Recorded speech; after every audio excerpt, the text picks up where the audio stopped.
Falcon 9.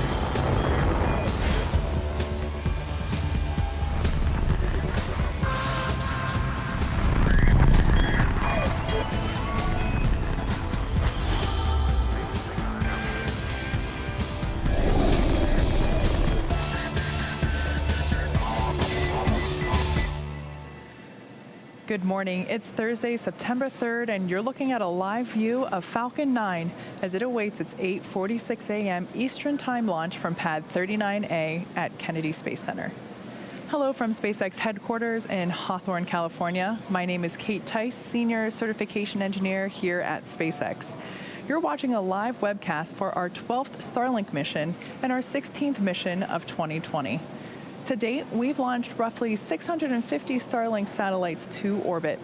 As a reminder, Starlink is a constellation of satellites that can provide high-speed, low-latency internet all over the globe, particularly in remote or rural areas where connectivity is limited or completely unavailable.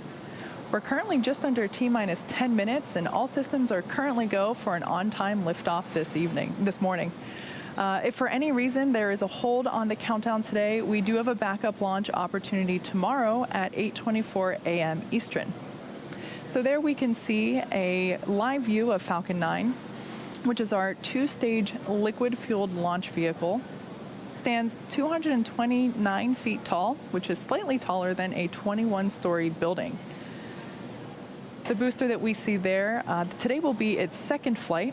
It made its first flight back in June of this year on the GPS-3 mission for the U.S. Air Force. The bottom two-thirds of the vehicle is the first stage. You can see the soot markings left over from that flight earlier this year.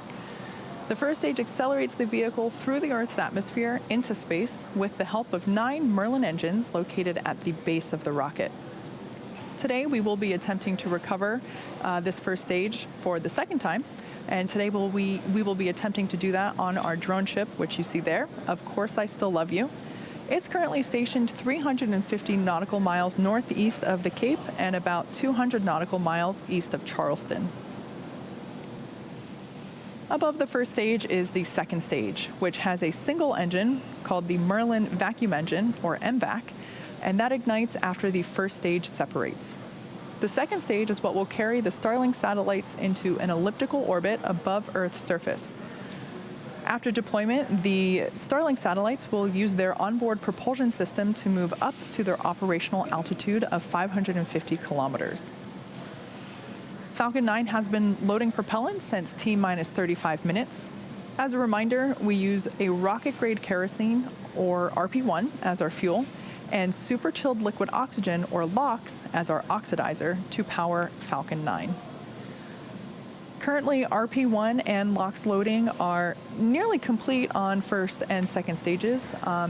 LOX will continue to be topped off right until the last minutes of the countdown. The stack of 60 Starlink satellites is safely enclosed inside the 17-foot diameter payload fairing, which you see there. The pointed cone at the very top of the rocket. This structure is what protects the satellites from aerothermal heating, aerodynamic loads, and contamination during ascent. Once we reach the vacuum of space, we will jettison those fairings, and the second stage will continue on its journey to orbit. We will be attempting to recover the fairing halves today using our recovery ships Ms. Tree and Ms. Chief. You can see live shots from there on your screen now. At approximately T plus 40 minutes, the team will perform a poll to confirm if we're all good to make a catch attempt today. Of course, weather plays a big factor in that, as well as telemetry from the fairings, such as altitude, position, and speed. We will be ending our webcast following the deployment of our Starlink satellites at about T plus 15 minutes, so we won't be able to bring you live coverage of the recovery attempt, so be sure to check our social accounts for updates on that. Looks like a pretty clear day there out at Cape Canaveral. With that, the vehicle, the satellites, the range all continue to look good for an on-time liftoff just a few minutes from now. So we're currently approaching the T-minus 6 minute mark. A little update here about our beta testing and speed testing. The Starlink team is still in the beginning stages of our global space-based internet constellation, But we are well into our first phase of testing with our private beta program, with plans to roll out a public beta later this year. For those who have shown interest in participating in our public beta by signing up at starlink.com, be sure to stay tuned for details on that. As employees have been using Starlink, the Starlink team has been collecting latency statistics and performing standard speed tests of the system. This means that we're checking how fast data travels from the satellites to our customers and then back to the rest of the internet. Initial results have been good. They show super low latency and download speeds greater than 100 megabytes per second. That means our latency is low enough to play the fastest online video games. And our download speeds are fast enough to stream multiple HD movies at once and still have bandwidth to spare. But our network, of course, is very much a work in progress, and over time we will continue to add features to unlock the full capability of that network. We also have a bit of exciting news. Recently, as the Starlink team completed a test of 2 satellites in orbit that are equipped with our inter-satellite links, which we call space lasers. With these space lasers, the Starlink satellites were able to transfer hundreds of gigabytes of data.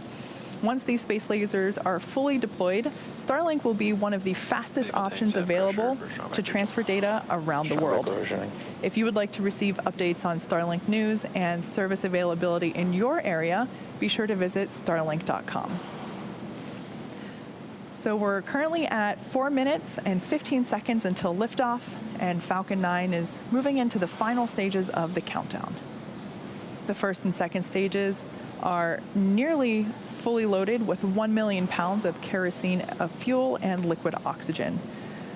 The first and second stage fuel loading is complete, and liquid oxygen loading is still in progress. Super chilled liquid oxygen, which, like I mentioned earlier, is our propellant oxidizer, is what's creating those white clouds that you see right there. That occurs when that super chilled LOX is exposed to warmer ambient air. So completely normal. First stage should be finishing up prop loading at T-minus 3 minutes, and the second stage around T-minus 2 minutes. At T-minus 60 seconds, Falcon 9 will move into startup. This means that the rocket's autonomous internal flight computers have taken over the launch countdown. The Starlink payload continues to be healthy. The F9 team continues to track no issues on the rocket. Weather is looking good, and the range is green for launch.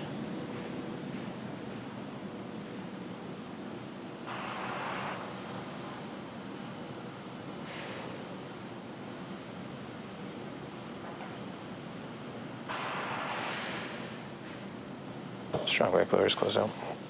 Stage 1 LOX load complete.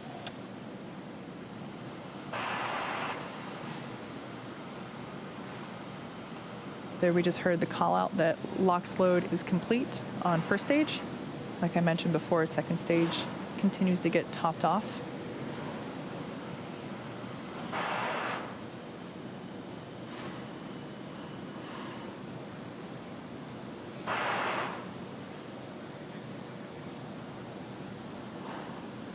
Everything continues to look good for an on-time liftoff this morning.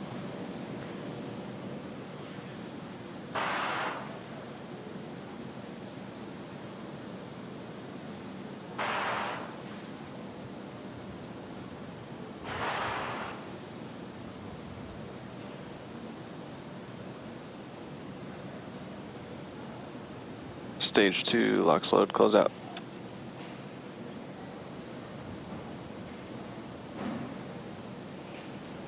LOX loading on second stage is now complete.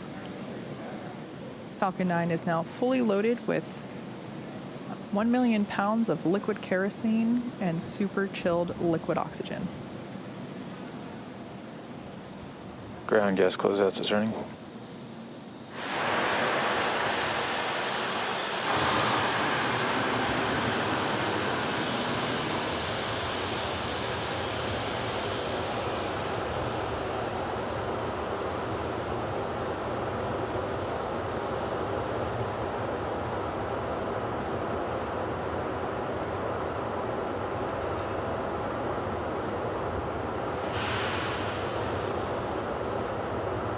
Falcon 9 is in startup.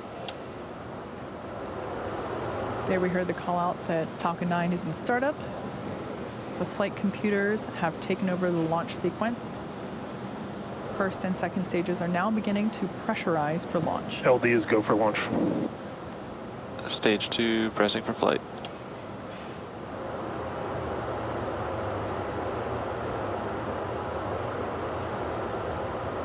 T-minus 30 seconds. At T-minus 30 seconds, all systems are go for launch. Let's listen in to the final countdown and watch as Falcon 9 takes our Stage 1 Starlink tanks pressing satellites for flight. to orbit. T-minus 15 seconds. 10, 9, 8, 7, 6, 5, 4, 3, 2, 1, 0. Ignition and liftoff.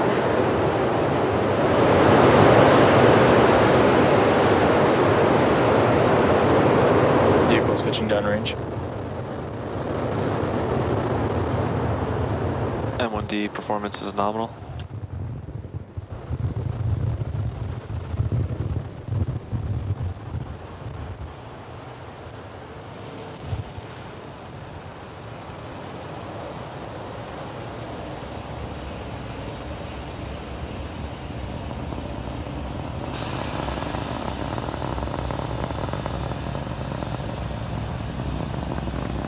Successful liftoff for Falcon 9 from pad Power and telemetry 39A nominal. at Kennedy Space Center. There we just heard that power and telemetry is nominal.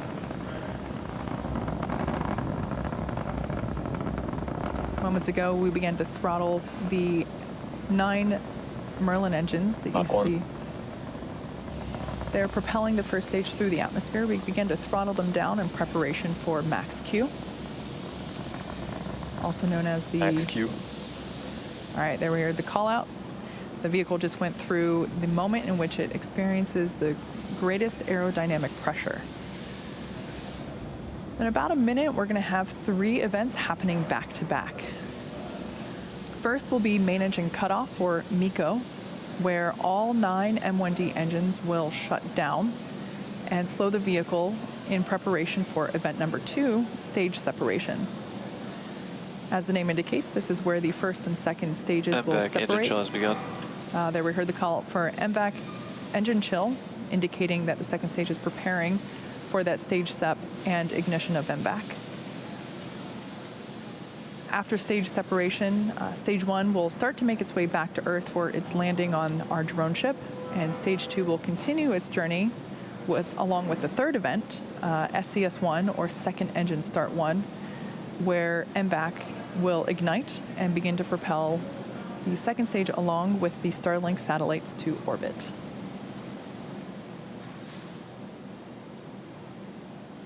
Expecting MECO in about 10 seconds.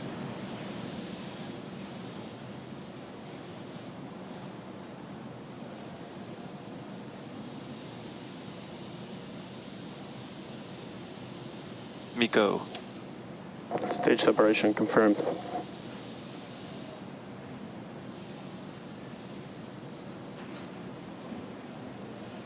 All right, on your screen there, we have visual confirmation of those MVAC 3 has started. events.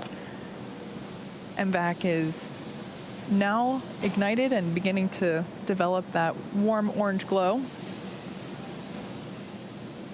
The next event we have coming up is fairing deployment.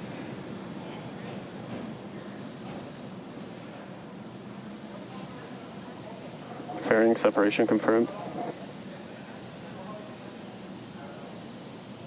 There on your screen, we now see those 60 Starlink satellites.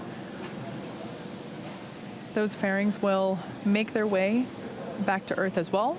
Like I mentioned before, we won't be able to bring live coverage of the recovery attempt for those fairings, as they'll be happening after we close our webcast. So be sure to check in on our social media accounts for updates on that. Second stage telemetry looks good. Everything is nominal there. Now, as it heads towards its targeted drop-off orbit, first stage, there on the left-hand side of your screen, will execute 2 burns in order to make its way back to Earth.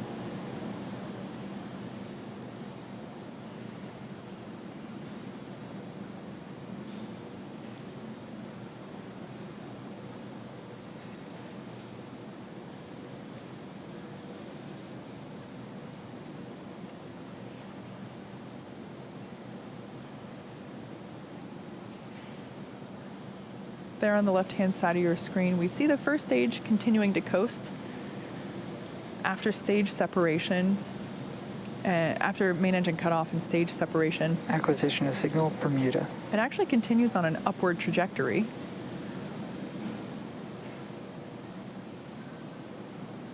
Its maximum height gets about 132 kilometers. And right about now, it should have reached its apogee and now beginning to make its descent, coasting using its grid fins. Both And vehicles are following nominal trajectories. good call out there, indicating nominal trajectory. Everything's looking good for both the first and second stages. Like I mentioned before, first stage will be performing 2 burns, the first being the entry burn, where 3 of the M1D engines will reignite. This helps to slow the stage down as it re-enters the upper part of the Earth's atmosphere. About 2 minutes later, the second stage will happen, or excuse me, the second burn will happen, and that is the landing burn. And this is where a single engine will reignite and bring the vehicle's speed down rapidly as it prepares to land on our drone ship. Today's landing attempt will be with the drone ship Of Course I Still Love You, which is currently located 350 nautical miles northeast of the Cape.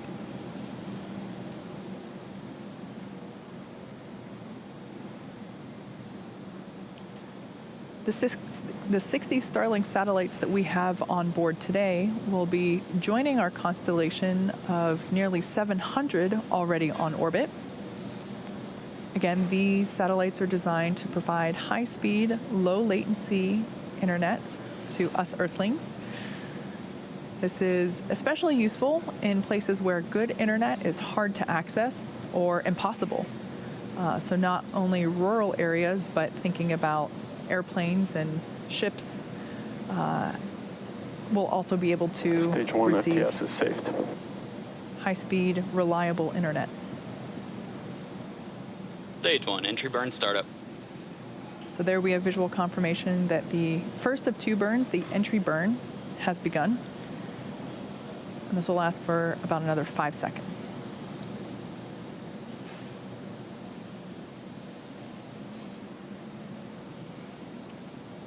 Stage 1, entry burn shutdown. All right, shutdown of those, again, that was performed with 3 engines. Checking in on the second stage, everything continues to look nominal there. Trajectory is looking good.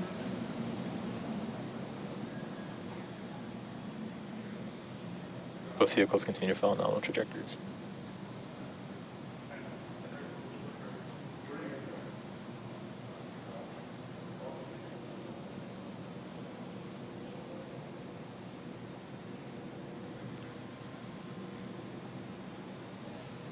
The next Stage event 1, that we entry transonic. The next event we have coming up in about 30 seconds is the first stage landing burn. Back, throttling down. There we heard the call out for MVAC throttling down in preparation for second engine cutoff, which will happen just before T plus 9 minutes.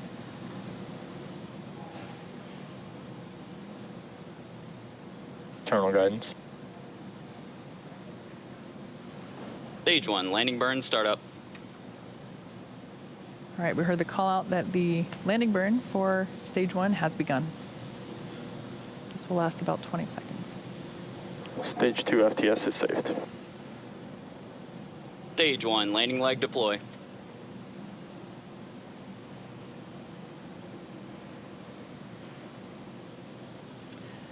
All right, visual confirmation Stage there 1, landing confirmed.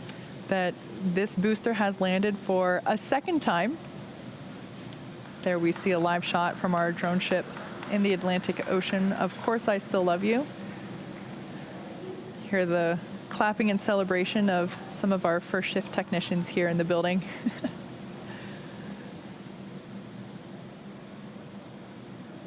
Second stage continues to look good. Nominal orbital insertion. All right, and there we just heard the call out for good orbit for second stage. So at this point, stage 2 is going to coast in this orbit for just a few minutes. During this time, it will start to spin along its central axis, giving the Starlink satellites the momentum that they need to deploy and space themselves out over time after deployment. Expected loss of signal. We're going to Cape. take a quick break here, and we'll be back at T plus 14 minutes and 15 Acquisition seconds. of signal, Stick with us. Newfoundland.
Expected loss of signal, Bermuda.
Welcome back to our webcast for Starlink this morning.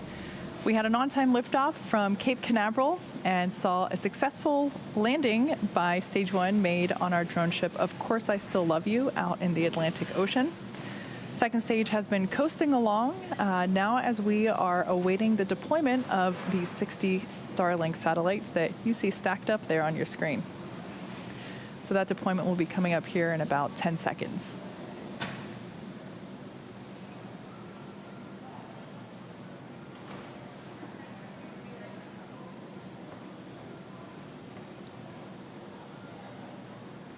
Starlink deploy confirmed.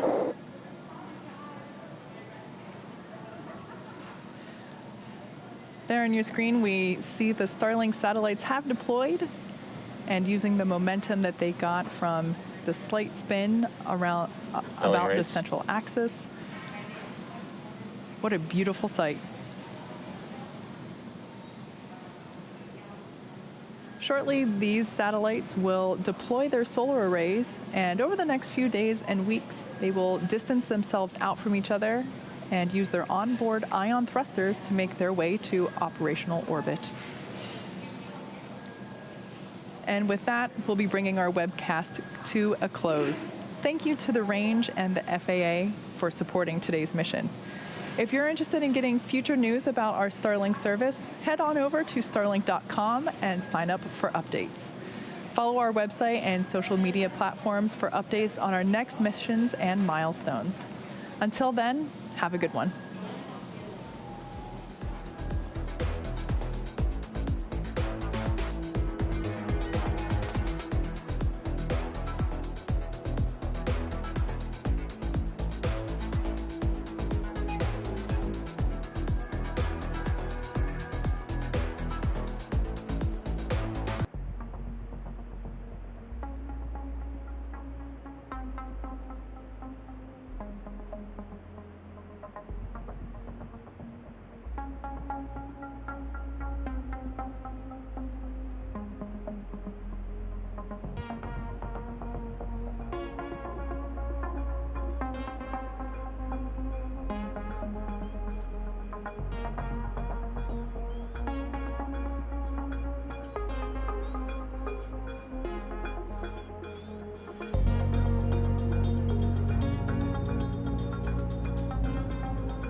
Expected loss of signal Newfoundland and acquisition of signal Goonhilly.